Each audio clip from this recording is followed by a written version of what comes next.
Alright, today we're going to be replacing the fuel pump in a 2011 Mini Cooper S. This here is off of Amazon, and we'll have the link in the description. So let's go ahead and get started in changing this out. The first thing that we have to do is relieve pressure from the fuel system. So we're going to take off the access panel here to the fuses. Your fuel pump fuse is slot number 46, which is the second 20 amp fuse up from the bottom. I'm just going to pull that out. All you're going to do is put the key in the ignition. We're going to start the vehicle and let it die out.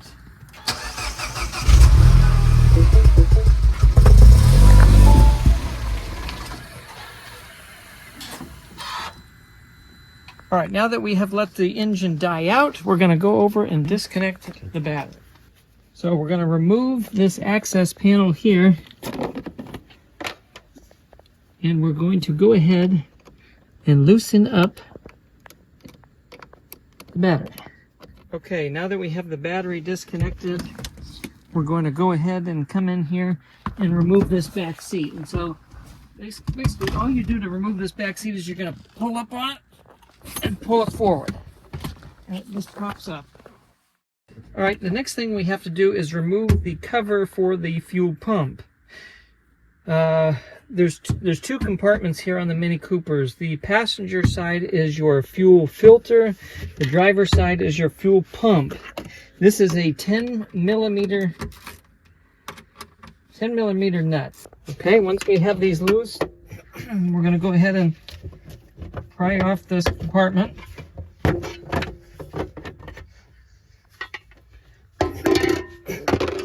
Now, before going any further, we want to go ahead and clean this entire area up.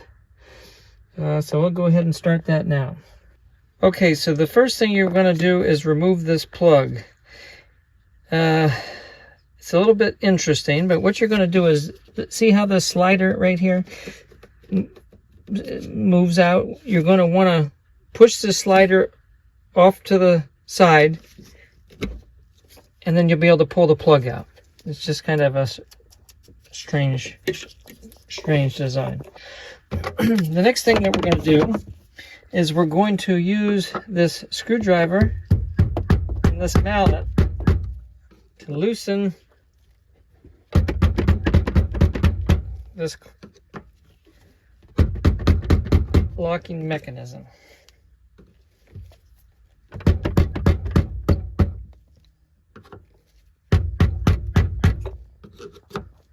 Now we're going to get this screwdriver and see if we can loosen this pump. There we go. Okay. Alright, so what I've done is when I've unplugged this first plug, I've just put a little bit of tape around it, just so it doesn't drop into the tank. Now for this fuel line here, there's a little tab on it with a button. If you just push on it, it will release. See this little button right here? Okay, so now I'm probably going to do the same thing. Well, what I'll do is I'll take my hammer and I'm going to set that on that fuel line here so it doesn't go anywhere. All right. Now, whoops.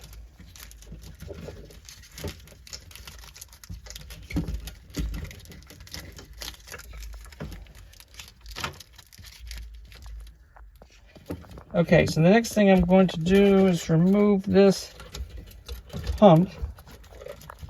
Figure out how we can get this out of here. All right.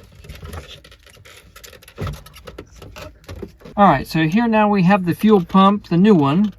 It comes with a rubber O-ring here for the top. I'm going to go ahead and put that on.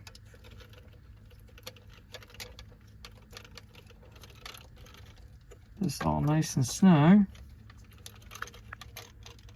Alright, so get the O-ring on. So basically we're going to do the same thing as what we did before. This, we have one plug and we have one fuel line to attach.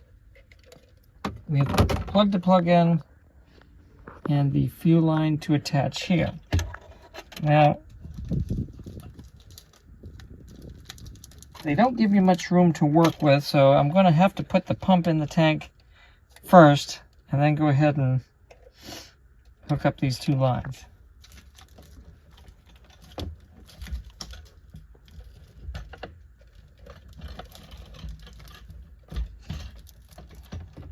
Now this fuel line should just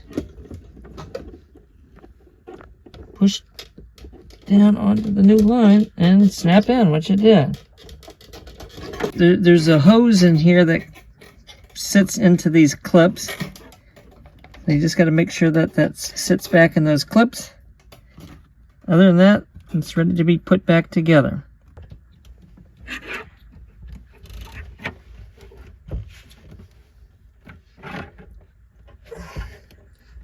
Now that you have this put back in place, little ring,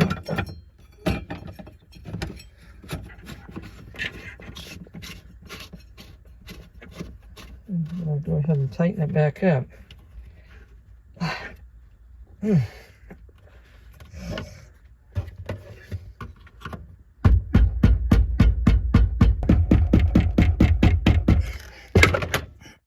And the last thing we have to do is go ahead and install this plug again.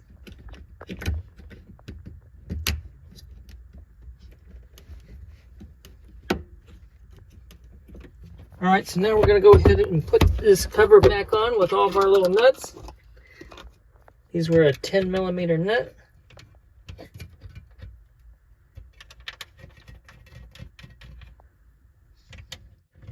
Now before I completely tighten them back down, we're going to make sure the car actually will start. Just in case we have to get back in here for any reason. Okay, so now we're going to go ahead and put the fuse back in the fuse box.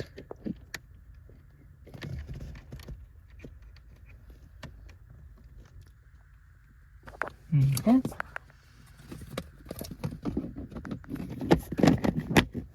Okay, so now what we're going to do is we're going to go ahead and we're going to hook the battery cable back up.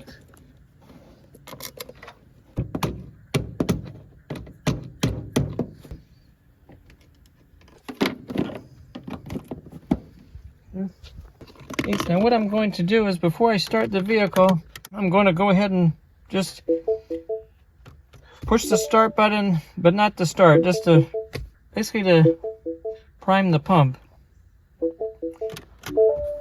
I'm going to take the key back out. I want to do it probably 3 cycles.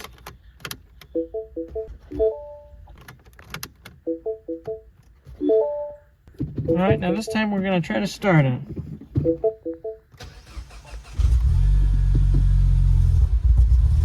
Now even when putting in a new fuel pump, it can still have some of the same issues possibly until it gets running. Alright, that completes the job for today, installing the fuel pump in this 2011 Mini Cooper S. If you have an interest in buying the same replacement fuel pump, the link will be in the description. Thank you. Have a good day.